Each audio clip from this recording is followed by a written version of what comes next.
Good morning, Philippines. Well, it's the 18th of March.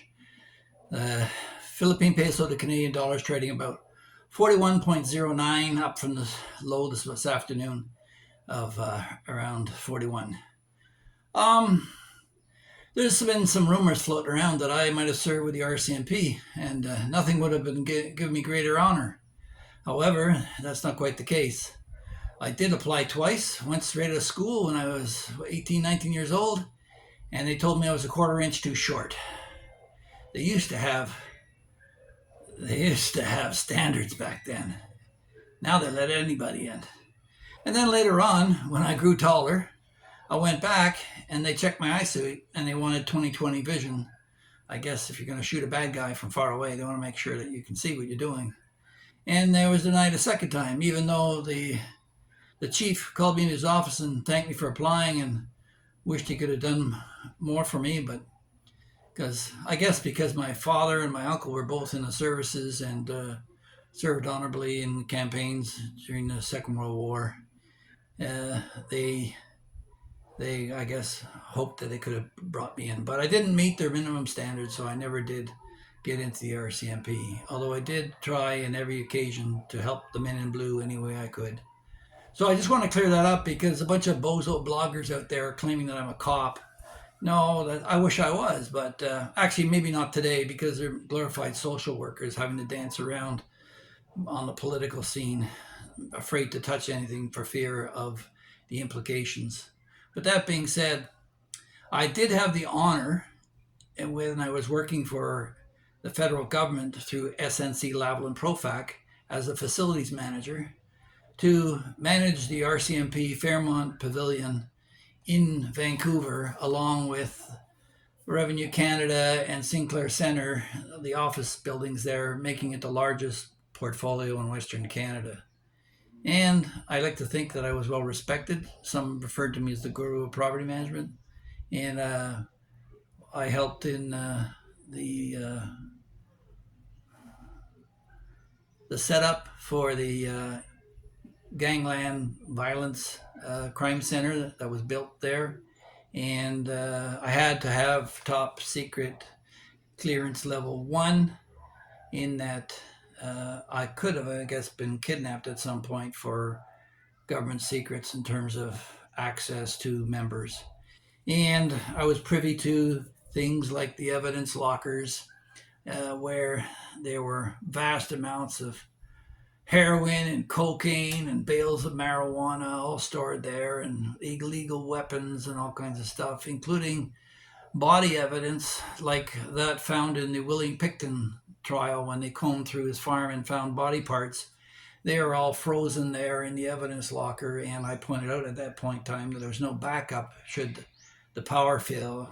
They needed to have both a generator and a backup refrigeration unit, which they later installed upon realization that that was the case. So yeah, I gave my contribution to that. And through that, I got to meet a number of officers, including a neighbor of mine, Tony, who was the watch commander for the Coquitlam RCMP. And I bothered him one time about a grow op down the street, and he reminded me that they wanted the resources to be well applied. They would let the grow up continue to grow and nail them around harvest time, which they did finally. They broke in and found a poor Vietnamese family tending a crop there at the behest of some organized crime family.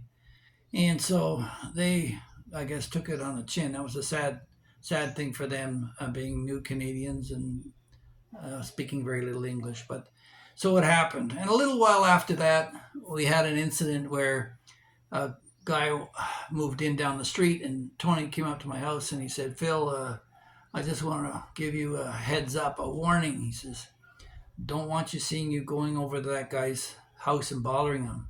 I said, "Why?" He says, "Well, you stirred up the pot with a grow op, and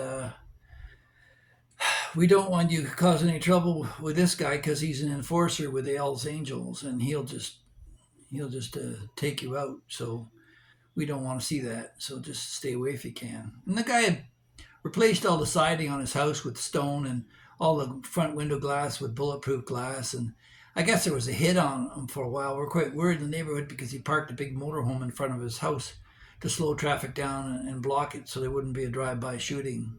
But he eventually, I think, was rounded up with a bunch of other members of the Hells Angels, and maybe he's in jail to this day. Who knows? But anyway, we moved away from there shortly afterwards. And another situation of interest maybe would be when I was managing on Vancouver Island. I had a manager who was quite nervous because the police had come to him saying that there was a pusher, grow op operator, who was operating out of our building there in Duncan, on Vancouver Island. So I said, well, evict him. Oh, he was scared. He might do something to me. I said, well, don't worry. I said, give me the eviction order. And I went over and I knocked on the door, and the guy came to the door, kind of looking through the curtains at first. But I said, hi, it's the manager. Can I talk to you for a minute? So he came around and I said, hi, sorry to bother you. I said, but there's been some problems with break-ins and around here, and for your own safety, we want to make sure that the manager can survey the whole premises. So we'll need your apartment because at the front of the building, so he can oversee what's going on the site. And you can feel free. There's other vacancies in the building. You can feel free to take one. But this guy, he wasn't born yesterday either. He realized what was up. I mean, we planned to set up a observation post through the police to watch what was going on, and I guess he sniffed it because he was out and gone within a day or so, and never to be seen again. So, yeah, I've tried to cooperate with the police any way I can. I painted a thin blue line in the front of my residence and tried to encourage others to do so, so that any officer who was in trouble and needed a place to stay, they just had to knock on the door with a thin blue line and assistance would be there. And yeah, I could go on about some other stuff as well, but I just wanted to clear up that I never was a police officer. My family has been military for the large part. Both my brother, my dad, my uncle were all in the military. Dad, fortunately for me, described the Second World War in enough detail that he actually told me if I ever went and fought a war in France, he'd break my legs before he'd see me cross the line, because General de Gaulle betrayed Canada when he said "Vive le Québec libre," when so many Canadians had died to liberate their French asses in France. So, yeah, Dad was shot in Holland in 1944 and shipped home, and walked with a limp ever since then. So, yeah. I just want to point this out because it pertains to me. I'm not going to refer to any other lies and mistruths that these guys have been spreading out about other people. But yeah, there's a lot of that going on, and it seems to be like a sort of a cluster F, if you know what I mean, of them talking back and forth and crap about each other. So I'm just trying to stay away from all that from now on. And yeah, uh, I think I'd feel a lot more comfortable in the courtroom than any of the people who are throwing these accusations at me. So anytime you're ready to park in front of the judge, give me a call and I'll drop in and see. So that being said, the other little side note was somebody saying that I'm sort of some tough guy or fighter. Exactly the opposite. I'm a lover, not a fighter. And I've always encouraged people to run from every fight they possibly can. Yes, as a young man, you should get as much physical training in terms of self-defense as you possibly can. But with that, you have to be tempered and understand the fact that you can't just be blowing your stack and beating people up. No, because your body's your temple, and anybody on any given day can take anyone out. So you should never even consider fighting except for your own life as a last resort. So no, I'm no tough guy. Sorry to disappoint you. I'm 71 this year and have no intention of rolling up my sleeves and pretending I'm 13. But the rest of you go ahead. And I'd like to thank all the new subscribers who recently joined. If you need to have any clarification on any of this, I'm happy to answer any emails. But I'm not going to be submitting myself to any junta court that the YouTube bloggers of this area have decided to create for themselves.